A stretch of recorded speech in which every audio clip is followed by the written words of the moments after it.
State transportation officials have opened the bidding process for a pair of Spencer County intersections. More on that, plus the 4th Street water main project in Huntingburg may get underway soon, and Nancy Eckerly talks about winning this year's Rotary Club of Jasper Athena Award tonight on Inform.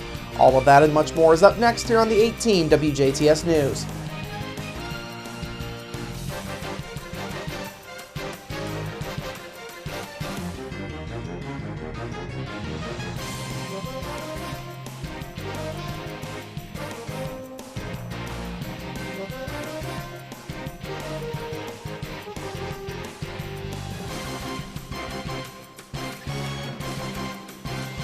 Hello, I'm Bradford Raths. We begin with state transportation officials moving ahead on solving traffic problems at a pair of intersections along US 231 in northern Spencer County. Officials with the Indiana Department of Transportation say an advertisement for bids was released yesterday for construction of J-turns at the north and south junctions of US 231 and State Road 62 near Dale. INDOT says it expects to open contractor bids on October 7th. Construction is expected to begin in the spring of 2016. Of course, this announcement comes after public hearings back in January and April. INDOT also completed an engineering study of traffic and crash data that it compiled with the help of an outside consultant. These efforts have come about following a late December 2014 crash which claimed the life of retired Heritage Hills Middle School principal Susan Grundhafer. INDOT says stoplights, roundabouts, and overpasses were also studied for the two intersections.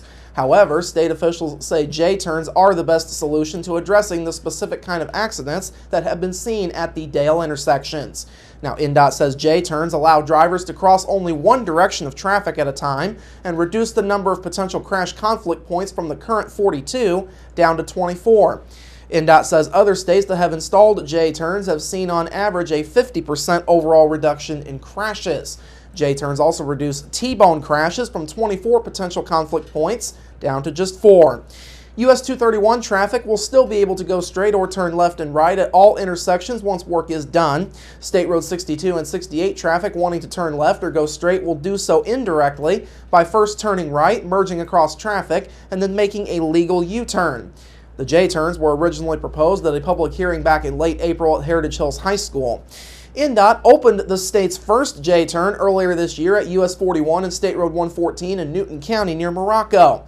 INDOT spokesman Will Wingfield says J-turns will become more prevalent down the road. Particularly for these types of divided highways where you have those safety concerns. Again, we're always trying to strike that right balance of access, mobility, and safety. So this is one that pushes things more towards the safety side of that triangle. The reaction to J-turns since they were announced back in May has been mixed. Many people, including members of Susan Grundhafer's family, have called for stoplights or an overpass to resolve the traffic concerns.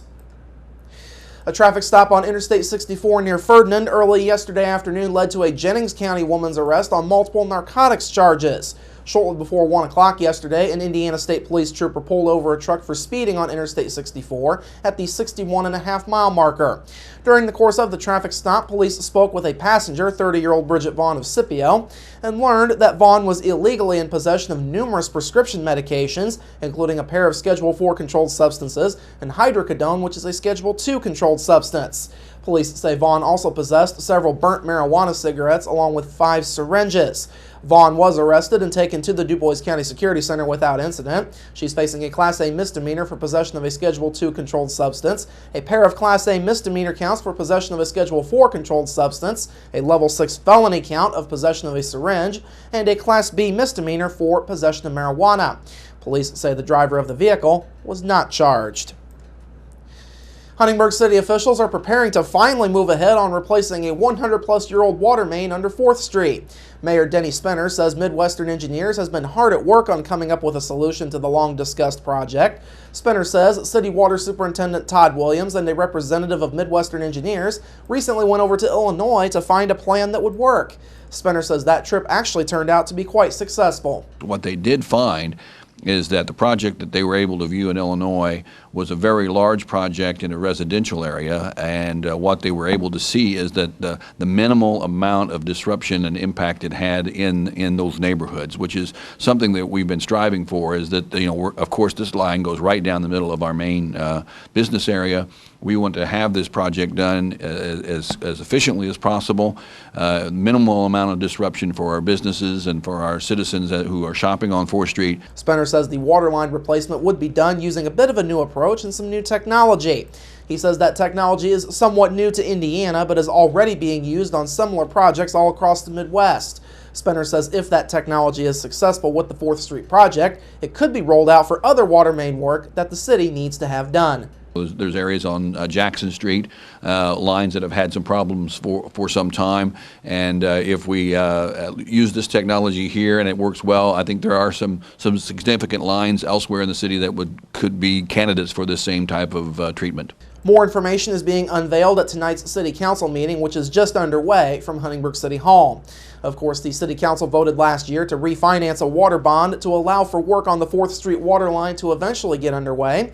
That refinancing freed up some $350,000 for the city's water department. A tip about an active meth lab led to the jailing of a Davies County man on felony charges earlier in the week. On Tuesday, officers with the Washington Police Department got a report about a possible meth lab at a residence along Northwest 11th Street in Washington. At around 8 o'clock Tuesday night, a state police trooper along with a detective and a Washington police officer went to a residence in the 300 block of Northwest 11th Street to meet with 51-year-old Charles Faust. Officers then saw precursors and materials used in the making of meth as they were searching for Faust. The materials were found both inside and outside of the residence. Authorities then applied for a search warrant through Davies County Court, which allowed them to find more meth lab components, methamphetamine, and precursors, among other items. Faust was later found at his job in Washington and taken into custody. He was booked into the Davies County Security Center and is facing several felony charges. These are level 6 felonies for maintaining a common nuisance and for possession of paraphernalia, a level 5 felony for possession of precursors with the intent to manufacture methamphetamine, a level 3 felony for possession of methamphetamine, and a level 2 felony for making methamphetamine. ISP's meth suppression section was called in to assist with cleanup. Of course, authorities are still asking citizens to play their role in helping to remove meth from communities. To provide information, you can call the meth tip line at 1-800-453-4756. Callers can remain anonymous. Pike County residents will soon notice a change in their yearly taxes. Reports out of Pike County say the Pike County Council voted earlier this week to approve a $250,000 increase in the county's income tax. The increase calls for raising the county economic development income tax up to 0.5% from its current rate of 0.4%. Pike County Auditor Ron Wilson was among those encouraging the tax increase. He told the County Council the increase needed to be adopted by Halloween in order for the tax to be collected next year. Of course, this increase in income tax comes at a time of great financial struggles for Pike County. Reports say the county's assessed value will drop some 8% this year alone.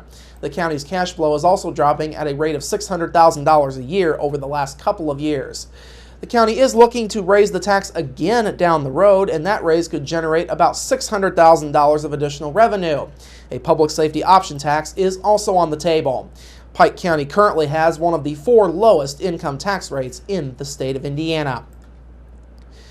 Halloween is just around the corner, and a Spencer County campground is getting a head start on celebrating it. Lake Rudolph Campground and RV Resort will be hosting 7 Halloween-themed weekends this year. They will be every Friday and Saturday, starting with next Friday, September 18th, and running through Halloween on Saturday, October 31st. The 15th annual Lake Rudolph Halloween weekends will feature games for all ages, including the Rudy's Kids Carnival, Hottie Shrine Clowns, pumpkin decorating, and Halloween games. Kids staying at the campground will be able to trick-or-treat on Saturday nights. Sites and vacation rentals are still available, with September weekends being recommended for the lowest crowd sizes. Lake Rudolph will continue to be open daily through Halloween, and Rudolph's Christmas cabins are available for lodging the first 3 weekends of December. For more information and reservations, you can go to lakerudolph.com, or you can call 1-877-478-3657. Now, on a related note, the Spencer County Visitors Bureau has announced that travel packages are available for this year's Family Fall-O weekends. Packages are available for the last weekend of September and each of the 5 weekends in October. Each package includes a seasonal savings with an overnight stay, 4 tickets to Happy Halloween weekends at Holiday World, money-saving coupons, and a local event guide. For further information, go online to santaclausind.org/Fall-O weekends. And finally tonight, several state agencies are warning Indiana motorists that harvest season has started and they should expect to see slow-moving farm equipment out on the roads. Lieutenant Governor Sue Ellspermann said in a statement yesterday that drivers should have patience and drive safely around slow-moving vehicles. The Indiana State Departments of Agriculture, Homeland Security, and Transportation, along with Indiana State Police, remind motorists that some farm equipment is so wide that it will take up most of the roadway. They say if a vehicle is traveling at 55 miles per hour and a tractor is only going at 15, it only takes about 5 seconds to close the gap the length of a football field. By law, farm equipment must have the nationally designated slow-moving vehicle sign, which is a red triangle-shaped reflector, to warn any oncoming drivers. All right, coming up, sunshine and cooler temperatures are set to stick around, and more with Nancy Eckerly tonight on Inform. We're back after this.